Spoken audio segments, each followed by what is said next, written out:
Hello everyone, कैसे हैं आप सब। आई होप आप सब अपने घर पर ठीक होंगे बिकॉज आप सब अपने जो प्रिकॉशंस हैं वो ले रहे होंगे और सब ठीक होंगे। सो मैं इंदु कौशल आप सबका वेलकम करती हूँ अपने YouTube channel let's study from home में। So in our previous video we have started a new chapter which is Ashoka. हमने अशोका स्टार्ट किया है, उसकी 2 वीडियोस आ गई हैं और फिर हम उसको आगे ही कंटिन्यू करेंगे। हमने उसका कुछ पढ़ लिया था तो आज हम अशोका धमा ये हम डिस्कस करेंगे। So let's start Ashoka Dhamma. Okay, Ashoka Dhamma. Dhamma क्या होता है? अगर हम अपने संस्कृत में कहा गया है इसको धर्म, ठीक है। तो हम अशोका का जो धर्म था उसके बारे में इसमें हम पढ़ रहे हैं। Ashoka Dhamma contains the teachings of Buddhism and Ashoka principle of leading a good life. उसमें क्या बताया गया है अशोका धमा में? उसमें जो है बुद्धिज्म की जो शिक्षा थी उसके बारे में बताया गया है और अशोका के जो प्रिंसिपल्स थे अच्छी लाइफ के लीड करने के लिए वो वाले प्रिंसिपल उसके में बताए गए हैं। और कौन कौन से प्रिंसिपल थे वो हम आगे बढ़ते हैं। अशोका धमा ले स्ट्रेस ऑन द फॉलोइंग। किसके ऊपर इन्होंने जोर दिया था? ये देखिए, फर्स्ट है कीप अवे फ्रॉम वॉर, युद्ध से दूर रहना। आपको पता है ना कि कलिंग के युद्ध के बाद इन्होंने छोड़ दिया था युद्ध वगैरह, सारी चीजें, लड़ाई, बुद्धिज्म अपना लिया था। तो उसी तरह से फर्स्ट रूल इनका प्रिंसिपल यही है कि युद्ध से दूर रहो, keep away from war, live together in peace, और मतलब आपस में मिलकर शांति से प्यार प्रेम से रहो एक दूसरे के साथ, ठीक है। और इसके थर्ड पॉइंट है प्रैक्टिस हिंसा और नॉन वायलेंस। अहिंसा मतलब नॉन वायलेंस, मतलब लड़ाई झगड़ा मत कीजिए और अहिंसा को अपनाइए। And respect parents, elders and religious teacher. अपने पेरेंट्स के, अपने बड़ों का रिस्पेक्ट कीजिए और जो आपके टीचर हैं उनकी भी आप रिस्पेक्ट कीजिए। Master should treat their servant like humans. और जो भी हमारे रूलर है या कोई भी मास्टर्स है जिसके नीचे कोई सर्वेंट्स आते हैं, काम करते हैं, स्लेव्स हैं उनके अंडर, तो उनको भी एक इंसान की तरह ट्रीट करना चाहिए, ना कि एक जानवर की तरह कि उनको हम हर छोटी छोटी बात पे कोई उनको मार रहा है या ऐसा। तो उनके लिए उन्होंने कहा था कि थोड़ा सा जो सर्वेंट्स है, स्लेव्स है, उनके साथ भी नरमी से पेश आना चाहिए। एंड लास्ट है इनका, जो लास्ट तो नहीं कहेंगे, कुछ बताए गए हैं सारे principles. Stop animals sacrifices and adopt vegetarianism. और जो एनिमल्स को सेक्रीफाइस करते हैं या नॉनवेज खाते हैं उनके लिए उन्होंने कहा है कि वो छोड़ें और शाकाहारी बने। ये इंपॉर्टेंट इनके प्रिंसिपल्स हैं अशोका धमा के, और ये मेन है इनके principles. Okay, and Ashoka's appointed special officer for spreading these principles across his empire. उन्होंने इस प्रिंसिपल्स को और ज्यादा स्प्रेड करने के लिए ऑफिसर्स को अपॉइंट किया था। And he spread the principles of Dhamma not just in India. उन्होंने सिर्फ इंडिया में ही इसको स्प्रेड नहीं किया, बट वो इंडिया से बाहर even in other countries like Sri Lanka, Burma and some south east Asian countries में भी उन्होंने इसका धर्म का प्रचार करवाया था। ये समझ के आप यहाँ तक के अशोका का धमा का ये हमारे को इसमें अच्छे से समझाया गया है, ठीक है। इसमें उसके प्रिंसिपल्स के बारे में आ गया है और उन्होंने इंडिया के अलावा भी कहाँ कहाँ पर इसको फैलाया था उसके बारे में इसमें बताया गया है। ओके, अशोकन एडिक्ट, ठीक है। अब इसमें हम पढ़ेंगे एडिक्ट के बारे में। एडिक्ट क्या होता है? Edict actually edicts are the royal commands और इंस्ट्रक्शन। जब किसी शाही आदेश दिया जाता है राजा की तरफ से या कोई कमांड या कोई निर्देश दिए जाते हैं तो उसको कहते हैं, उसको एडिक्ट कहा जाता है, ठीक है। उस टाइम जब ये पीरियड चल रहा था उस टाइम जो भी आदेश होते थे और अगर वो बहुत ही सख्ती से पालन करवाने हैं तो उनको पत्थरों पर उनको अच्छे से गुदवाया जाता था ताकि अच्छे से वो हमेशा रहे और उन लोग उनको पढ़ें, और पिलर्स बनाए जाते थे उनके ऊपर लिखा जाता था ताकि उनका अच्छे से पालन हो। उसी प्रकार अशोकन एडिक्ट्स में क्या आता है?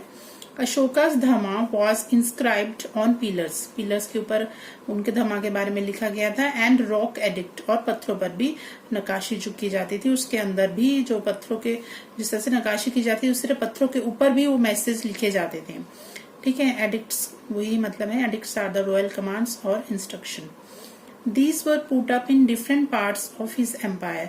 इसके एम्पायर के डिफरेंट प्लेसेस में इनको लगाया गया था। He wanted his people to read them and practice the teaching in their daily life. वे चाहते थे कि जो उनके जनता है, उनके लोग हैं, वो रीड करें, पढ़े इनको और फिर इनको अपनी लाइफ में अप्लाई करें, प्रैक्टिस करें, इनको अपनी शिक्षा को इसको दहन करें। These edicts were engraved on rocks and pillars. ये कहाँ पर गुदवाए जाते थे? ये पत्थरों और पिलर्स पर किए जाते थे। देखिए, ये आप देख सकते हैं, A rock edict of Ashoka. See, ये लैंग्वेज डिफरेंट है, हम नहीं समझ सकते इसको, ये इस तरह से इन्होंने दिखा रखा है इसमें। ओके, अब ये हमारा क्लियर हो गया। अब इसका ये पार्ट है Ashoka as a ruler. Ashoka as a ruler कैसे थे, हमने उनको हर तरह से जान लिया है कि अभी हमने जो पीछे पढ़ा कि उन्होंने कौन कौन से पिलर्स के बारे में और बैटल ऑफ कलिंग के बारे में, उनका एम्पायर कहाँ तक था, ये हमने पढ़ लिया। और उनके इम्पोर्टेंट 2 जो मॉन्यूमेंट्स थे बुद्धिज्म के, जो द स्तूपा ऑफ सांची था और the Ashoka pillar at Sarnath था, वो भी हम हमारी पिछली वीडियो में कर चुके हैं। इस चैप्टर की 2 वीडियो ऑलरेडी आ चुकी हैं, आप प्लीज चेक कीजिएगा। और आज हम इसका ये लास्ट पॉइंट है, अशोका एज अ रूलर, कि एज अ शासक, एक शासक के रूप में ये कैसे थे। Okay, Ashoka did not differentiate among people on grounds of religion, caste और रिचेस। अशोका ने कभी भी अपने जो उनकी जनता थी, अपने लोगों में कोई भी डिफरेंस नहीं किया कि आप अमीर हो या गरीब हो या आप मुस्लिम हो, हिंदू हो, सिख हो, उन्होंने सबको समान माना है, जो ये इनका एक प्लस पॉइंट है। ओके, ऑल रिलीजन्स वर रिस्पेक्टेड ड्यूरिंग हिज रूल। इनके शासन के दौरान, इनके रूल के time, he respect all religion, not just कि इन्होंने बुद्धिज्म अपना लिया था सो ही just respect only Buddhism. No, he respect all the religions. Okay, सारे जितने भी धर्म थे उस वक्त उनका उन्होंने रिस्पेक्ट किया है। He treated his people as his children. उन्होंने अपने जो जनता थी, उनके लोगों को अपने बच्चों की तरह ट्रीट किया है। A lot of welfare work was done for the people. और लोगों की भलाई के लिए बहुत सारे काम भी किए हैं इन्होंने। कैसे काम किए हैं इन्होंने, देखिए इन्होंने क्या क्या बनाया। देखिए, roads, hospitals, rest house, shelters, temples and centres of education were constructed. Okay, क्या क्या बनाए गए इन्होंने, देखिए रोड बनाए हैं, हॉस्पिटल्स, रेस्ट हाउसेस, शेल्टर्स और एजुकेशन के रिलेटेड भी इन्होंने सेंटर बनाए हैं, उस टाइम बनाए थे। And okay, now wells were made on roadsides and trees were planted to provide shelter to travelers. ये बहुत एक अच्छी चीज है जो उन्होंने करवाई है। देखिए, सड़क के साइड में वेल्स बनाए थे ताकि जो भी ट्रेवलर्स वहां से जाते हैं, ट्रेवल करते हैं, उनको अगर प्यास लगती है तो उनको पानी का प्रबंध अच्छे से सहूलियत उनको मिलती थी। And trees were planted to provide shelter to travels. और जब भी कोई ट्रेवल्स जो होते हैं थक जाते हैं तो उनको शेल्टर लेने के लिए पेड़ की छांव के नीचे बैठे, इसलिए वहां पे साइडों में वहां पे ट्रीज लगाए गए थे। There was development in irrigation system, और इसी तरह से ही इरिगेशन हमारी खेती में भी उन्होंने काफी डेवलपमेंट की है। कैसे की है, उन्होंने वाटर टैंक्स एंड वेल्स बनाए थे अपने पूरे साम्राज्य के आसपास। Okay, water tanks and wells were constructed throughout his empire. Okay, तो देखिए वाटर से रिलेटेड तो प्रॉब्लम इन्होंने काफी सॉल्व की है, चाहे वो पानी पीने के लिए हो चाहे खेती के लिए हो। सो ओके, नेक्स्ट है, there was great increase in agriculture. उस टाइम खेती में भी काफी इंक्रीज हुई थी उस वक्त। There was growth of towns and cities. उस समय शहरों का कस्बों का भी ग्रोथ हुई थी काफी। And the people live a satisfied and happy life. और अशोका के शासक के रूप में उस टाइम लोगों का जो लाइफ थी वो काफी सेटिस्फाइड और खुशी वाली, मतलब एक तरफ से संपन्न खुशी वाली लाइफ थी। There was peace and prosperity in his empire, और उनके ही एम्पायर के दौरान समृद्धि सुख शांति थी। Ashoka was a truly great king. ठीक है, आप यहाँ से देखिए, अगर आपसे पूछा जाता है शॉर्टली कि अशोका कैसा किंग था, तो आप यहाँ से आंसर दे सकते हैं। Ashoka was a truly great king, he was a just and merciful king, an able ruler, law maker and a religious preacher of dharma. Okay, ये अगर आपको शॉर्ट में आपको आंसर देना है तो ये है, अशोका एक बहुत अच्छे ही किंग थे। कैसे थे वो? काफी मर्सीफुल किंग थे।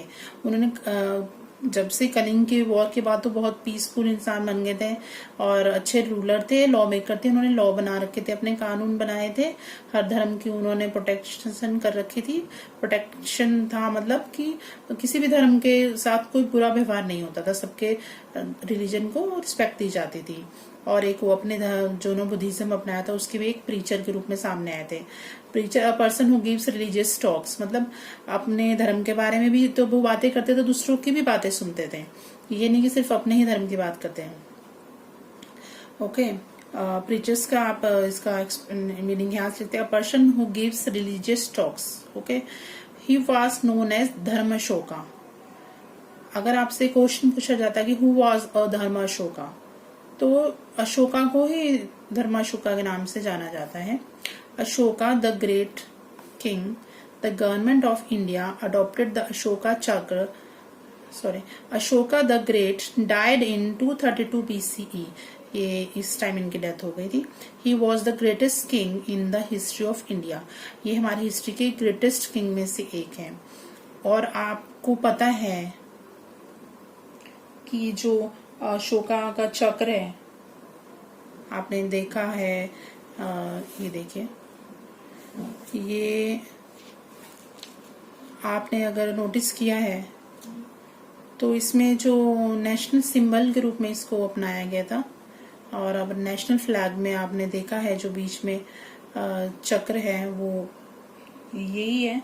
इसको आल्सो नोन एज समय चक्र। 24 spokes represent the 24 hours of day। और इसको अगर आप हिंदू धर्म से मिलाते हैं तो इसको 24 धर्मा भी कहा जाता है, 24 कुंड।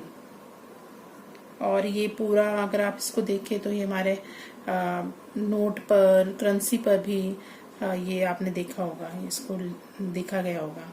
ठीक है, to honour the great king, ये इतने अच्छे शासक थे कि इनको ऑनर करने के लिए हमारी इंडिया की गवर्नमेंट ने, the government of India adopted the Ashoka chakra as a national symbol in the national flag. हमारे फ्लैग में इस चक्र को यूज किया गया है और ये पहले तब से लेके अब तक अभी भी है। The national emblem has been taken from the Ashoka pillar at Sarnath. ठीक है, अशोका पिलर एट सारनाथ से नेशनल एम्बलम, ये देखिए ये वाला यहाँ से। It can be seen on all official papers and an Indian currency। देखिए, अभी मैंने आपको जस्ट बताया कि इसको नेशनल एम्बलम बना दिया गया था, राष्ट्रीय प्रतीक बना दिया गया था, और इनको इंडियन करेंसी पर आप देख सकते हैं, कॉइन्स में भी होता है। और अभी थोड़े कॉइन्स चेंज हो गए, बट कॉइन्स में और जो नोट होते हैं हमारे, रुपीज होते हैं, उनमें देखा जाता था। ओके, तो अशोका के बारे में ये हमारा काफी कंप्लीट हो गए। इसके थोड़े से अभी समअप्स रहते हैं जो हम नेक्स्ट वीडियो में कर लेंगे। तो आई होप ये काफ़ी आज के लिए। आप ध्यान रखें अपना, और प्लीज़ मेरी वीडियोस को शेयर करें अपने फ्रेंड्स के साथ। और कोई प्रॉब्लम हो तो प्लीज़ कमेंट में लिखें, and like, share and comment on my video, and please subscribe my channel. Thank you so much.